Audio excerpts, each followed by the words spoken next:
Hello my dear friend and my dear student, मेरे इस YouTube channel में आप सभी लोगों का स्वागत। मैं आप लोगों को इसमें BA third year 6th semester से राजनीति विज्ञान विषय का द्वितीय प्रश्न पत्र इंटरनेशनल रिलेशंस एंड पॉलिटिक्स पढ़ा रहा हूं और इसके अंतर्गत मैं आप लोगों को यूनिट 5th पढ़ा रहा हूं। इंटरनेशनल रिलेशन एंड पॉलिटिक्स के ऊपर मैंने सारा वीडियो अपलोड कर रखा है, केवल यूनिट 5th का कुछ हिस्सा छूट गया था और आज जो वीडियो मेरा होगा वह यूनिट 5th का आखिरी टॉपिक होगा। हिंद प्रशांत क्षेत्र की राजनीति, politics of Indo Pacific region. और यूनिट 5th के अंतर्गत जितना भी टॉपिक है, जैसे कि भारतीय विदेश नीति का आलोचनात्मक मूल्यांकन, दक्षिण पूर्वी एशिया की राजनीति, पश्चिम एशिया की राजनीति इत्यादि जितने भी विषय थे, जितने भी टॉपिक थे, सारे टॉपिक पर मैंने अब वीडियो अपलोड कर रखा है। आज का जो यह टॉपिक है यह यूनिट 5th का अंतिम टॉपिक है।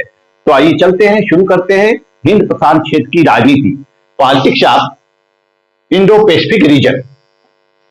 जैसा कि जो हिंद महासागर है, यह भारत है, यह भारत का पार्ट है, यह बांग्लादेश है, यह पाकिस्तान है और यह अरब कंट्री है, यह अफ्रीका है, यह अफ्रीका है, यह अफ्रीका है और इधर ये आसियान के देश हैं, यहां ऑस्ट्रेलिया है, यहां पर ऑस्ट्रेलिया है और ये हिंद महासागर जो है तो यहां से फैला हुआ है, यहां तक हिंद महासागर फैला हुआ है, हिंद महासागर फैला हुआ है। और हिंद महासागर जो है यह भारतीय तट को छूता है, पाकिस्तान को छूता है, ईरान को छूता है, अरब के कुछ कंट्री को छूता है और इसी तरह से यह इसी तरह से अफ्रीका की सीमा से लगा हुआ है और इधर ऑस्ट्रेलिया की सीमा से लगा हुआ है, इंडोनेशिया, मलाया, ब्रुनेई, फिलीपींस के सीमा से लगा हुआ है, यानी कि आसियान देशों से लगा हुआ है। इधर बांग्लादेश से लगा हुआ है, यहाँ म्यांमार से लगा हुआ है। तो ये हिंद महासागर है और हिंद महासागर के पश्चात इधर हम आ जाते हैं, इधर हम आ जाते हैं, यह है प्रशांत महासागर, ऑस्ट्रेलिया के उस साइड और आसियान देशों के उस साइड, यह है प्रशांत महासागर। और प्रशांत महासागर से विभिन्न देश लगे हुए हैं, ये आसियान के भी देश हैं, ऑस्ट्रेलिया भी है और चीन भी लगा हुआ है। जो दक्षिण चीन सागर है, दक्षिण चीन सागर है, यह प्रशांत महासागर में ही स्थित है, दक्षिण चीन सागर। और यह एक विवादित क्षेत्र है, चीन, यहां पर चीन है, ये विवादित क्षेत्र है और चीन हमेशा दक्षिण चीन सागर में दखल देता रहता है, प्रशांत महासागर में दखल देता रहता है। और इधर ताइवान है, यहां पर ताइवान भी है, यहां जापान भी है। तो यह आप मैप में इसको आसानी से समझ सकते हैं कि हिंद महासागर कहां है, दक्षिण हिंद महासागर कहां है, प्रशांत महासागर है, ये जो विभिन्न कॉन्टिनेंट हैं यानी विभिन्न महाद्वीप है, ये कहां स्थित है। तो हिंद प्रशांत क्षेत्र की जो राजनीति होती है वह मुख्यतः ऑस्ट्रेलिया और एशिया और अमेरिका के महाद्वीपों के बीच होती है। ऑस्ट्रेलिया, अमेरिका और अफ्रीका, ये 4 महाद्वीपों के बीच होती है। ये अफ्रीका महाद्वीप है, यह एशिया महाद्वीप है और यह ऑस्ट्रेलिया महाद्वीप है और इधर अमेरिका महाद्वीप है।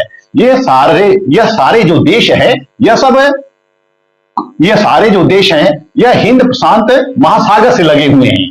कुछ देश हिंद महासागर से लगे हुए हैं, कुछ देश प्रशांत महासागर से लगे हुए हैं, यानी कि चारों कॉन्टिनेंट, चारों महाद्वीप है, अफ्रीका महाद्वीप, अमेरिका महाद्वीप और ऑस्ट्रेलिया महाद्वीप और एशिया महाद्वीप, चारों महाद्वीप यह हिंद महासागर और प्रशांत महासागर की सीमा को छूते हैं या सीमा को टच करते हैं। तो हिंद प्रशांत क्षेत्र की राजनीति का उदय स्पेशली वर्ष 2011 से शुरू होता है, 2011 से शुरू होता है। और जब विश्व ने प्रशांत और हिंद महासागर के क्षेत्रों को समझना शुरू किया, ऐसा नहीं है कि इसके पहले विश्व ने प्रशांत महासागर या हिंद महासागर को समझा नहीं था, समझा था, लेकिन उतनी आवश्यकताएं नहीं बढ़ी थी, उतनी जरूरतें नहीं बढ़ी थी। और हम जैसा देखते हैं कि 2013 में चीन ने वन बेल्ट वन रोड परियोजना को लागू करता है और यहीं से विभिन्न देशों में हलचल मचने लगती है और फिर और अधिक सक्रिय हो जाते हैं। यानी कि सक्रिय तो पहले से ही देश थे, विभिन्न महाद्वीप पहले से ही सक्रिय होते हैं प्रशांत महासागर और हिंद महासागर को लेकर, लेकिन और अधिक सक्रिय हो जाते हैं क्योंकि चीन की वैश्विक राजनीति में बढ़ती हुई भूमिका को देखते हुए उनको डर लगने लगता है कि यह पूरे क्षेत्र में कहीं कब्जा न कर ले। जिस तरह से ब्रिटेन ने विभिन्न देशों पर कब्जा किया था, इसी तरह से वर्तमान समय आर्थिक साम्राज्यवाद का युग है। तो आर्थिक साम्राज्यवाद को देखते हुए हम जैसा कि देखते हैं कि चीन का व्यापार विभिन्न देशों में होता है। तो वन बेल्ट वन रोड की परियोजना के द्वारा चीन ने प्रशांत महासागर में, हिंद महासागर में दखल अंदाजी शुरू कर दी। इसी कारण विभिन्न देश सतर्क होना शुरू कर दिए ताकि चीन के बढ़ती हुई भूमिका को हिंद महासागर और प्रशांत महासागर में रोका जा सके। वैसे तो जो पैसिफिक शब्द है, पेसिफिक शब्द है, यह पेसिफिक शब्द है, पेसिफिक शब्द है। इसका इस्तेमाल सबसे पहले 1920 में जर्मन भू राजनीतिक वैज्ञानिक कार्ल होसोफर ने शुरू किया। कार्ल होसोफर ने प्रयोग किया था। कार्ल होसोफर ने प्रयोग किया था इस शब्द को, पैसिफिक शब्द को प्रयोग किया था।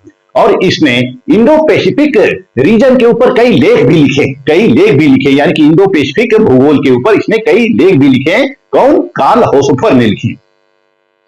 तो ये जो हिंद महासागर है और प्रशांत महासागर, इधर क्या है? प्रशांत महासागर, इधर प्रशांत महासागर।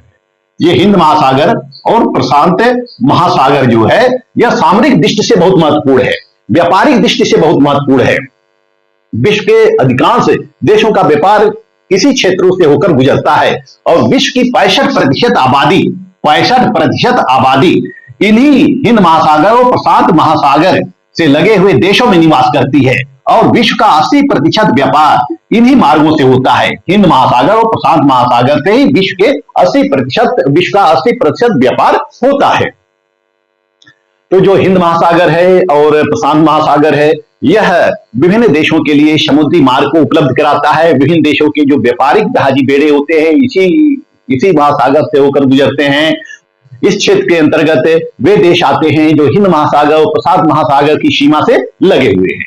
हिंद महासागर में विभिन्न देश स्थित है, जैसे कि अफ्रीका है और एशिया के विभिन्न देश है। इसमें है अफ्रीका को ले सकते हैं, कुछ अरब कंट्री को ले सकते हैं, पाकिस्तान है, भारत है और बांग्लादेश है, म्यांमार है। ये सारे एशिया के म्यांमार हैं। इसी तरह से आसियान के कुछ देश हैं। यह आसियान के कुछ देश हैं जो हिंद महासागर की सीमा से लगे हुए हैं। इसी तरह से प्रशांत महासागर की सीमा से विभिन्न देश लगे हुए हैं, जैसे कि यह ऑस्ट्रेलिया है। ऑस्ट्रेलिया लगा हुआ है। इधर प्रशांत महासागर है। यहाँ ये आसियान के देश है, आसियान के देश के इधर प्रशांत महासागर है।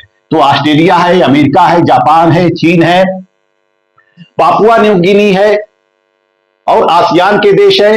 ये सारे देश प्रशांत महासागर से लगे हुए हैं। यानी कि हिंद महासागर से 16 अफ्रीकी देश लगते हैं और 18 एशियाई देश लगते हैं। 16 अफ्रीकी देश लगते हैं हिंद महासागर से और 18 एशियाई देश लगते हैं हिंद महासागर से। और जो हिंद प्रशांत क्षेत्र है यह सामरिक दृष्टि से महत्वपूर्ण है, व्यापारिक दृष्टि से महत्वपूर्ण है, आर्थिक दृष्टि से महत्वपूर्ण है, समुद्री मार्गों की दृष्टि से महत्वपूर्ण है और विभिन्न साझेदारी की दृष्टि से भी यह बहुत महत्वपूर्ण है। विभिन्न देशों की आपस में साझेदारी होती है और इस साझेदारी के द्वारा इस क्षेत्रों का विकास करने पर बल दिया जाता है। इन क्षेत्रों का विकास करने पर बल दिया जाता है और सार्वभौमिक रूप से इस क्षेत्र का उदय तब होता है, यानी कि इंडो पैसिफिक रीजन का उदय तब होता है जब चीन ने दक्षिणी चीन सागर में दखल अंदाजी करना शुरू कर दिया। दक्षिणी चीन सागर को यह कब्जा करना शुरू किया और दक्षिणी चीन सागर को लेकर विभिन्न आसियान देशों के बीच विवाद हैं, जैसे कि वियतनाम है, फिलीपींस है, ब्रुनेई है इत्यादि, जो कि दक्षिणी चीन सागर में विभिन्न द्वीप स्थित हैं। और जो चीन है वह दक्षिणी चीन सागर के द्वीपों पर अपने कब्जे का दावा करता है, जैसे कि स्प्रेटली द्वीप है, स्कारबोरो द्वीप है इत्यादि विभिन्न छोटी छोटी द्वीप है। उन छोटे छोटे द्वीपों को लेकर आसियान देशों के बीच और चीन के बीच विवाद उत्पन्न होता है और यहीं से फिर हिंद प्रशांत राजनीति का उदय होता है। तो हिंद प्रशांत क्षेत्र में चीन की भूमिका को कम करने के लिए विभिन्न देशों के द्वारा विभिन्न संगठन बनाए गए हैं, जैसे कि पहला है हिमत क्षेत्र, जिसको हम आयोरा कहते हैं, इंडियन ओशन रिम एसोसिएशन, जिसकी स्थापना मार्च 1997 में की गई। इसमें वर्तमान में 23 देश शामिल हैं। यह हिंद महासागर क्षेत्र की सुरक्षा के लिए हिमत क्षेत्र का गठन किया गया है, इंडियन ओशन रिम का गठन किया गया है और इसमें भारत शामिल है, बांग्लादेश शामिल है, अरब के कुछ कंट्री शामिल हैं, दक्षिण अफ्रीका के कुछ कंट्री शामिल हैं और आसियान के देश शामिल हैं। विभिन्न देश शामिल हैं जो कि हिंद महासागर के तटों पर स्थित हैं, यानी कि हिमतशेष, हिंद महासागर तटीय क्षेत्रीय संगठन, हिंद महासागर तटीय क्षेत्रीय संगठन, हिंद महासागर के तट पर जितने देश स्थित हैं सारे देशों ने मिलकर मार्च 1997 में एक ऑर्गेनाइजेशन का गठन किया और इसका उद्देश्य था कि समुद्री रक्षा करना, समुद्री सुरक्षा को बढ़ावा देना, सबका आपस में सहयोग करना और आपसी सहयोग के द्वारा हिंद महासागर को मुक्त बनाना, स्पष्ट बनाना, समृद्ध बनाना और समावेशी बनाना, इसका उद्देश्य होता है। यानी कि हिमतशेष की स्थापना चीन के प्रभाव को कम करने के लिए की गई थी, ताकि हिंद महासागर की सीमा से जितने लगे हुए देश हैं सारे देश मिलकर हिंद महासागर की सुरक्षा कर सकें। इसी तरह से हम देखते हैं कि 2007 में जापान के प्रधानमंत्री शिंजो आबे के द्वारा एक कॉन्सेप्ट लाया गया, क्वाड, यानी कि चतुर्भुज सुरक्षा संवाद, क्वाड्रिलेटरल सिक्योरिटी डायलॉग, चतुर्भुज सुरक्षा संवाद लाया गया 2007 में। और इसका भी उद्देश्य था कि मुक्त, स्पष्ट, समृद्ध इंडो पैसिफिक क्षेत्र को सुनिश्चित करना, यानी कि इंडो पैसिफिक क्षेत्र जो है वह मुक्त हो, यानी कि सबके लिए खुला हो, किसी की दखल अंदाजी न हो, यानी कि किसी एक देश का प्रभुत्व न हो इंडो पैसिफिक पर।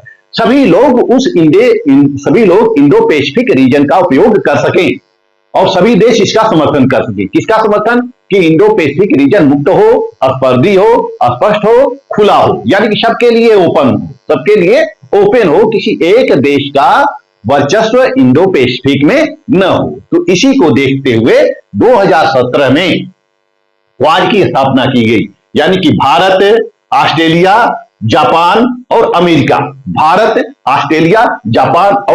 ने मिलकर 2017 में क्वाड की स्थापना की, जिसका उद्देश्य था कि हिंद प्रशांत क्षेत्र को सुरक्षित रखना, किसी एक देश के प्रभाव से मुक्त करना, किसी एक के वर्चस्व से मुक्त करना और सभी के लिए हिंद महासागर का उपयोग खुला रखना, यानी कि ओपन रखना, सबके लिए ओपन हो, किसी एक देश की दखलंदाजी न हो।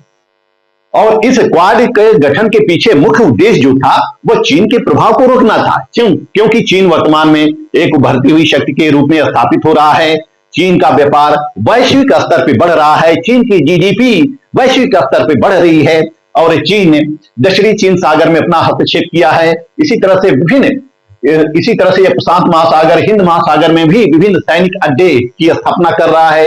तो प्रशांत और हिंद महासागर में चीन के प्रभाव को कम करने के लिए चारों देशों ने मिलकर क्वाड की स्थापना की। और यह जो क्वाड है, यह क्वाड हिंद प्रशांत क्षेत्र की सुरक्षा करने के लिए एक महत्वपूर्ण समूह माना जाता है। यह जो चीन है, यह क्वाड का विरोध करता है, क्वाड का समर्थन नहीं करता है। उसने क्वाड को एशियाई नाटो की संज्ञा दी, एशियाई नाटो किसको कहा जाता है? क्वाड को कहा जाता है। किसके द्वारा कहा गया था? चीन के द्वारा कहा गया था, क्योंकि यह समूह हिंद प्रशांत क्षेत्र में चीन की बढ़ती हुई भागीदारी को कम करता है, उसके ऊपर अंकुश लगाता है। और अमेरिका एक ऐसे इंडो पैसिफिक रीजन के निर्माण पर बल देना चाहता है जो स्वतंत्र हो, मुक्त हो, समृद्ध हो, सुरक्षित हो और लचीला। इसी तरह से हिंद महासागर की सुरक्षा करने के लिए, प्रशांत महासागर की सुरक्षा करने के लिए या हिंद प्रशांत क्षेत्र की सुरक्षा करने के लिए विभिन्न देशों ने मिलकर 2021 में आकस की स्थापना की। आकस का भी उद्देश्य था कि हिंद प्रशांत क्षेत्र को सुरक्षित रखना, किसी विशेष समूह का या किसी विशेष देश की दखल अंदाजी को रोकना, किसी विशेष देश के प्रभाव को कम करना। यहां विशेष देश का मतलब क्या है? चीन है। चीन के प्रभाव को कम करना। तो चीन के प्रभाव को कम करने के लिए वर्ष 2021 में 15 सितंबर 2021 में आकस की स्थापना की गई। यह आकस का मतलब क्या होता है? आकस का मतलब हो गया यह ऑस्ट्रेलिया। आकस का मतलब हो गया Australia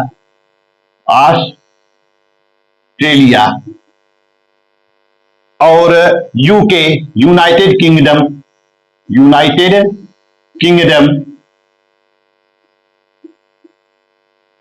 US, United state of America. यह तीन देशों का गठबंधन है। यह जो आकस है, यह तीन देशों का गठबंधन है और यह 15 सितंबर 2021 में स्थापित किया गया था।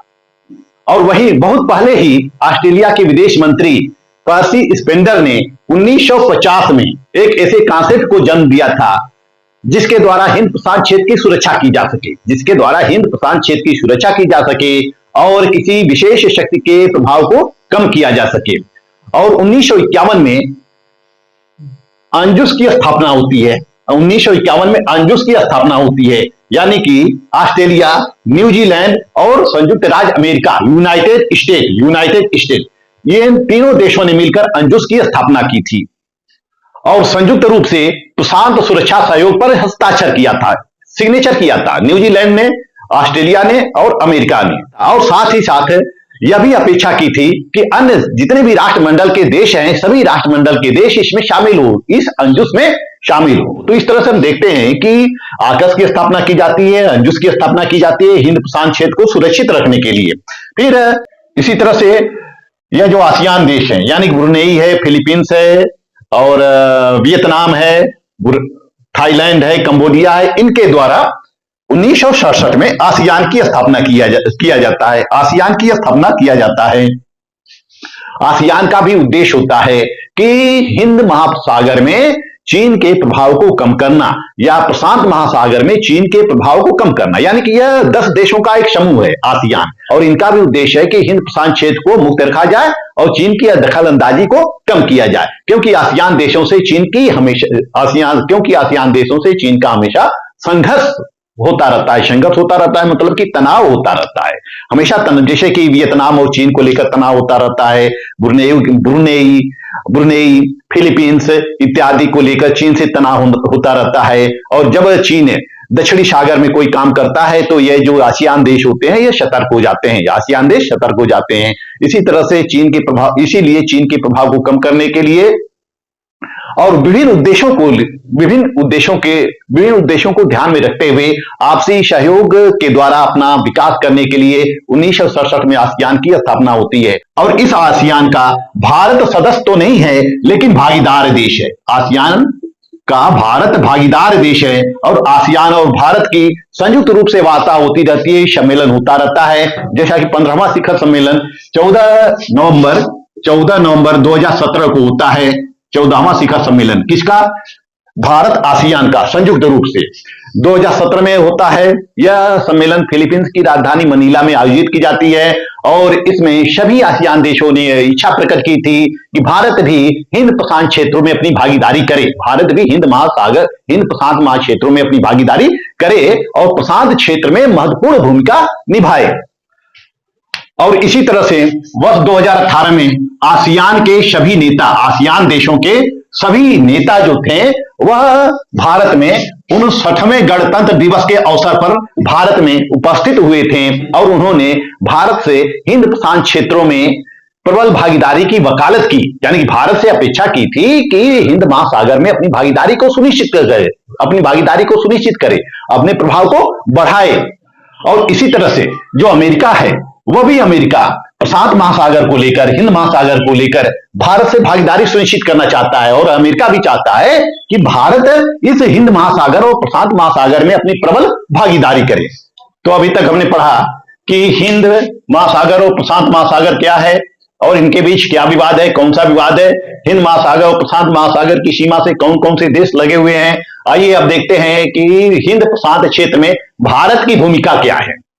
तो जैसा कि हमने आपको बताया कि हिंद प्रशांत क्षेत्र आर्थिक दृष्टि से बहुत ही उपयोगी है, वैश्विक अर्थव्यवस्था के लिए बहुत ही उपयोगी है और वैश्विक सकल घरेलू उत्पाद का 60% हिस्सा का व्यापार इसी क्षेत्र से होता है। और हिंद महासागर और प्रशांत महासागर में विभिन्न व्यापारिक मार्ग हैं। जैसे हम उन मार्गों को हम देख सकते हैं, जैसे कि मलक्का जल डमरू मध्य है, ताइवान जल डमरू मध्य है, अरब अल मदेब है और इसी तरह से लंबोक एवं सुंडा जल डमरू मध्य है, दक्षिणी चीन सागर है, हिंद महासागर है इत्यादि। ये सारे क्षेत्र ऊर्जा और वाणिज्य की दृष्टि से बहुत ही महत्वपूर्ण हैं, यानी कि यह परिवहन के मार्ग हैं, यहाँ पे परिवहन के मार्ग स्थित हैं, ऊर्जा की दृष्टि से महत्वपूर्ण है, व्यापारिक दृष्टि से महत्वपूर्ण है और इसमें विभिन्न मार्ग हैं और इन मार्गों के द्वारा अफ्रीका में व्यापार होता है, अरब कंट्री में व्यापार होता है, ऑस्ट्रेलिया में व्यापार होता है, अमेरिका में व्यापार होता है, यानी विभिन्न व्यापारिक मार्ग हैं। इन्हीं व्यापारिक मार्गों को लेकर वर्चस्व की लड़ाई होती रहती है, किससे? चीन से, सभी देशों की। इसी तरह से हिंद महासागर और प्रशांत महासागर विश्व के 80% व्यापार को समुद्री मार्ग प्रदान करते हैं, यानी कि विश्व का 80% व्यापार जो होता है वह इन्हीं मार्गों से होता है, हिंद महासागर, हिंद प्रशांत क्षेत्रों से ही होता है।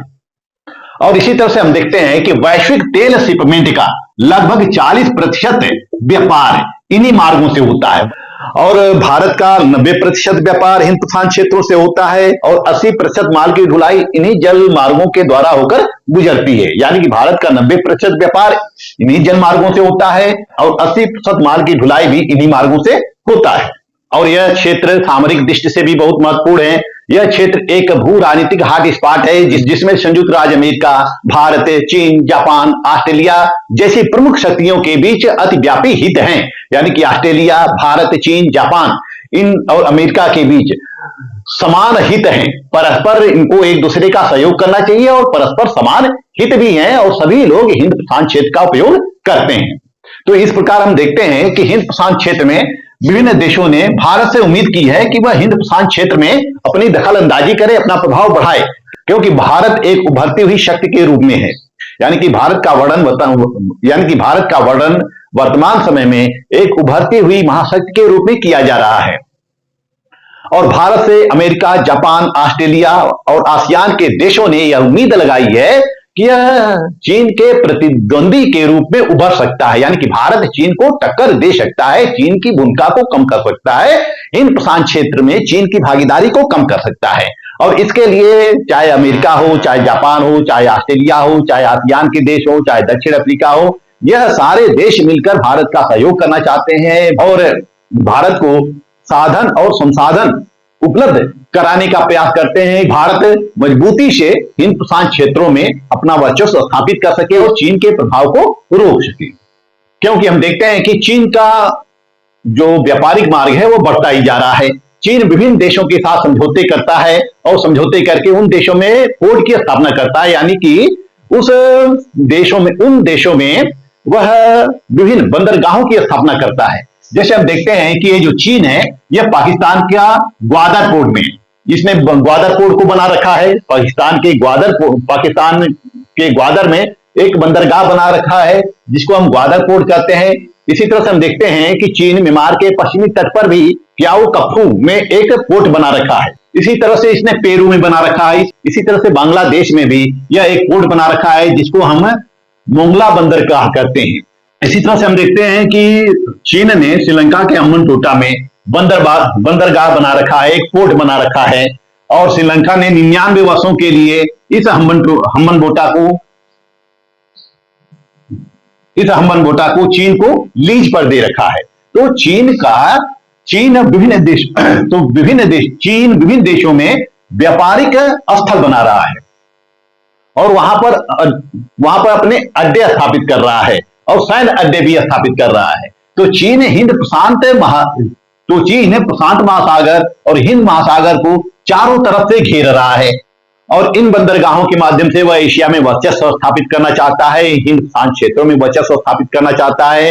इन्हीं वर्चस्व को देखते हुए अमेरिका, जापान, ऑस्ट्रेलिया और आसियान के देशों ने भारत से सहयोग की अपील की है, भारत से हिंद महासागर और प्रशांत महासागर में हस्तक्षेप की अपील की है, और इसके लिए विभिन्न संगठनों का भी निर्माण किया गया है। जैसे हम देखते हैं कि क्वाड है, आकस है, अंजुस है, आसियान है, बिम्स्टेक भी है, जिसकी स्थापना 1997 में किया गया। बंगाल की खाड़ी की रक्षा करने के लिए विभिन्न देशों ने मिलकर 6 जून 1997 में बिम्स्टेक की स्थापना की, जिसमें कि बांग्लादेश है, भारत है, म्यांमार है, श्रीलंका है, और इसमें नेपाल और भूटान भी शामिल हो गए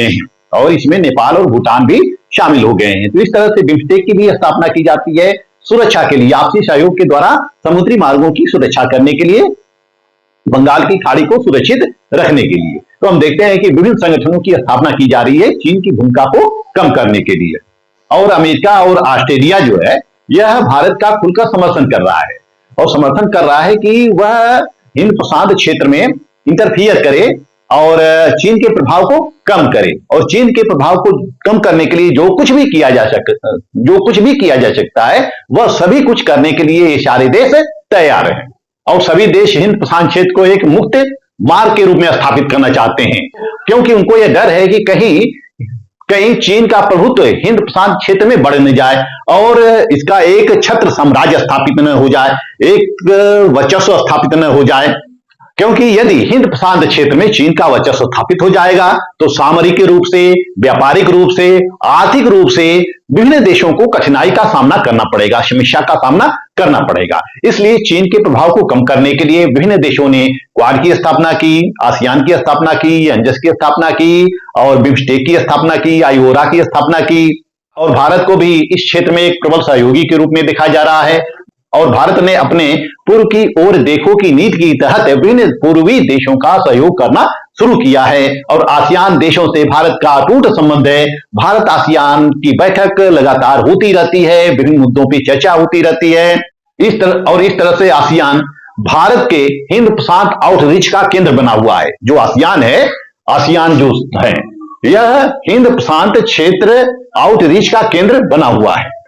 और भारत की जो हिंद प्रशांत की नीति है वह हिंद प्रशांत को खुला देखने की है, स्वतंत्र देखने की है, समृद्ध देखने की है, समावेशी देखने की है। भारत की जो नीति है यह एकदम क्लियर है। भारत की जो नीति है हिंद प्रशांत क्षेत्र के प्रति यह बिल्कुल क्लियर है, स्वतंत्र, समृद्ध और समावेशी देखने पर आधारित है, जिसमें सभी देशों को समान अवसर हो, सभी देशों को समान स्वतंत्रता हो, सभी देश हिंद प्रशांत क्षेत्र का उपयोग कर सके, किसी प्रकार की बाधा न हो, किसी एक देश का वर्चस्व न हो, किसी एक संगठन का वर्चस्व न हो। और इसके अंतर्गत वे सभी देश आते हैं जो हिंद प्रशांत क्षेत्र के अंतर्गत स्थित हैं।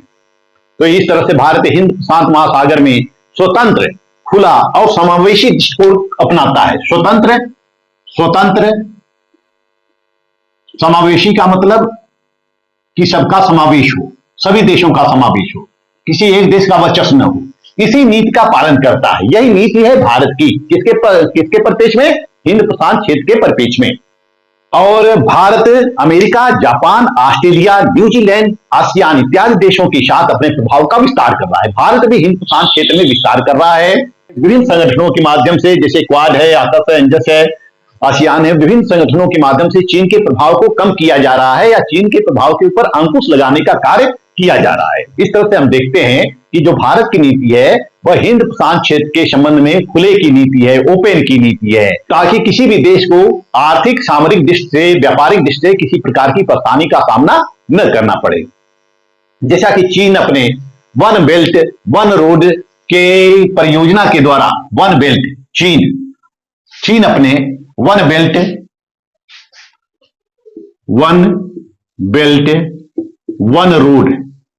वन रोड जैसा कि चीन अपने वन बेल्ट वन रोड की परियोजना के द्वारा विभिन्न देशों में व्यापारिक मार्ग स्थापित कर रहा है। समुद्री मार्ग के साथ साथ यह स्थलीय मार्गों को भी जोड़ना चाहता है।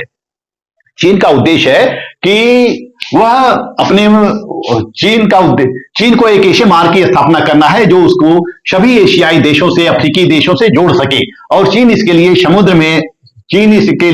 समुद्री मार्ग की भी स्थापना कर रहा है, साथ ही साथ यह स्थलीय मार्गों की भी स्थापना कर रहा है। यानी कि चीन एक ऐसे मार्ग की स्थापना कर रहा है जिसके द्वारा पूरे एशिया में चीन के व्यापार को स्थापित किया जा सके। और इस परियोजना पर कार्य सन 2013 से ही चीन कर रहा है। तो हम देखते हैं कि चीन विभिन्न देशों में अपना प्रभाव बढ़ा रहा है। वन बेल्ट वन रोड के माध्यम से यह अपने मार्गों का विस्तार कर रहा है, जहाजी बेड़ों का विस्तार कर रहा है, सैनिक अड्डों की स्थापना कर रहा है, विभिन्न देशों में वह पोर्ट की भी स्थापना कर रहा है, बंदरगाह की स्थापना कर रहा है। तो एक समय ऐसा आ सकता है कि जब चीन एशिया के समस्त क्षेत्रों पर आधिपत्य स्थापित कर लेगा, प्रभुत्व स्थापित कर लेगा और सभी क्षेत्र चीन के अधीन हो सकते हैं या चीन के प्रभुत्व में आ सकते हैं। तो इसी चीन के प्रभुत्व को कम करने के लिए विभिन्न देशों के द्वारा, जिसमें भारत भी सम्मिलित है, हिंद प्रशांत क्षेत्रों की सुरक्षा पर बल दिया जा रहा है। और जो चीन है यह अपने मार्गों के द्वारा अफ्रीका को जोड़ना चाहता है, यूरोप को जोड़ना चाहता है, एशिया को जोड़ना चाहता है। यानी कि पूरे हिंद महासागर और प्रशांत महासागर में यह वर्चस्व स्थापित करना चाहता है। तो इस तरह से हम देखते हैं कि जो हिंद प्रशांत क्षेत्र है यह बहुत ही समृद्ध क्षेत्र है और विश्व का अधिकांश व्यापार इन्हीं मार्गों से होकर गुजरता है। और इन्हीं मार्गों पर चीन कब्जा करना चाहता है, अपना प्रभुत्व स्थापित करना चाहता है। जैसा कि हम देख सकते हैं दक्षिणी चीन सागर विवाद, वियतनाम को लेकर हमेशा विवाद होता रहता है, या दक्षिणी चीन सागर में कुछ भी यह करता है या दक्षिणी चीन सागर में कुछ भी करता है तो विभिन्न देशों में हलचल उत्पन्न हो जाती है, विभिन्न देशों में भय का माहौल उत्पन्न हो जाता है, ये आसियान देशों में। तो सारे देश मिलकर, ऑस्ट्रेलिया, अमेरिका, भारत और अफ्रीका के कुछ देश मिलकर चीन के प्रभुत्व को कम करना चाहते हैं, ताकि यह जो सारे मार्ग हैं सबके लिए खुला रहे और मुक्त व्यापार की स्थापना हो सके, मुक्त व्यापार की स्थापना हो सके। तो इस तरह से हम देखते हैं कि वर्तमान समय में हिंद प्रशांत जो क्षेत्र है, वर्तमान समय में हिंद प्रशांत क्षेत्र एक राजनीति का केंद्र बन चुका है, राजनीति का केंद्र बन चुका है और विभिन्न देशों के द्वारा चीन के प्रभुत्व को कम करने के लिए विभिन्न संगठनों की भी स्थापना की जा रही है। और आने वाले समय में हमें चीन की भूमिका को कम करने की जरूरत है, क्योंकि चीन एक महाशक्ति के रूप में उभर रहा है। चीन जैसा कि विश्व में विभिन्न महाशक्तियां हैं, अमेरिका भी है, रूस भी है, इत्यादि विभिन्न महाशक्तियां हैं, लेकिन चीन भी एक महाशक्ति के रूप में उभर रहा है। आज चीन जो है विश्व की दूसरी सबसे बड़ी अर्थव्यवस्था वाला देश है। तो चीन अपने व्यापार के द्वारा विश्व के बाजारों पर कब्जा कर रखा है, विश्व के बाजारों पर कब्जा कर रखा है। और जो चीन ने वन बेल्ट वन रोड की परियोजना बना रखा है, 2013 से परियोजना चला रहा है, यह चीन की महत्वाकांक्षी योजना है। इस योजना के द्वारा वह विश्व के विभिन्न बाजारों पर कब्जा करना चाहता है, विश्व के विभिन्न मार्गों पर कब्जा करना चाहता है, चाहे वह समुद्री मार्ग हो, चाहे स्थलीय मार्ग हो। इसलिए चीन की भूमिका को कम किया जाना चाहिए, विभिन्न देशों के साथ मिलकर चीन की भूमिका को कम किया जाना चाहिए, क्योंकि इधर से ऑस्ट्रेलिया घेर सकता है, इधर से अमेरिका घेर सकता है, इधर से जापान घेर सकता है और इधर से भारत भी घेर सकता है। तो इस तरह से चीन की भूमिका कम हो सकती है और यह जो हिंद प्रशांत क्षेत्र है यह सबके लिए खुला होना चाहिए। मुझे लगता है कि यह हिंद प्रशांत क्षेत्र की राजनीति यानी कि Indo Pacific region, politics of Indo Pacific region आपको अच्छी तरह से समझ में आया होगा। अब नेक्स्ट वीडियो में मैं आपको बताऊंगा कुछ इंपॉर्टेंट क्वेश्चन, कौन कौन से क्वेश्चन एग्जाम में आ सकते हैं, संभावना हो सकती है। यह मेरा वीडियो आपको अच्छा लगे तो मेरे चैनल को लाइक, सब्सक्राइब और शेयर जरूर कीजिए। मिलते हैं नेक्स्ट वीडियो में, तब तक के लिए धन्यवाद।